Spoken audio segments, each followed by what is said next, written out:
Ankleshwar GIDC પાસે bill વગરનો શંકાસ્પદ ભંગાર ભરેલો ટેમ્પો ઝડપાયો। એસઓજી ભરૂચે ₹2.38 લાખનો મુદ્દામાલ જપ્ત કરી ચાલકની અટકાયત કરી।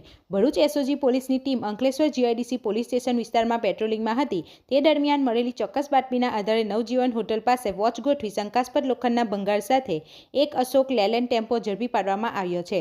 પોલીસ કોન્સ્ટેબલ દર્શનભાઈ ચુનીલાલભાઈને મળેલી બાતમી મુજબ એક અશોક લેલેન્ડ ટેમ્પો નંબર GJ16AY0677માં વગણ બિલબિલટીનો ભંગાર ભરી ભરૂચથી પાનોલી તરફ લઈ જવામાં આવી રહ્યો હતો। પોલીસે પંચોની હાજરીમાં આ ટેમ્પોને અટકાવી તપાસ કરતા તેમાંથી 1295 કિલોગ્રામ લોખંડનો ભંગાર મળી આવ્યો હતો। ટેમ્પો ચાલક કમાલ મોહમ્મદ ઇબ્રાહીમ શાહ રહે ભડકોદરા અંકલેશ્વર પાસે ભંગારના બિલ કે આધાર પુરાવા માંગતા તે રજૂ કરી શક્યો ન હતો। પ્રાથમિક પૂછપરછમાં ચાલકે જણાવ્યું હતું કે આ ભંગાર તેણે નોબલ માર્કેટમાં એએસ ટ્રેડર્સ ધરાવતા મનિહાર અબ્દુલ રહીમના કહેવાથી ગુલામ એન્ટરપ્રાઇઝ ખાતેથી ભર્યો હતો।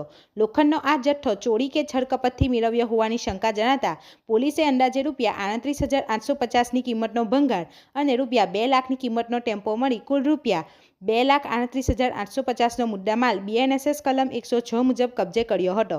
પોલીસે ટેમ્પો ચાલકની બીએનએસએસ કલમ 35(1) મુજબ અટકાયત કરી આગળની તપાસ હાથ ધરી છે।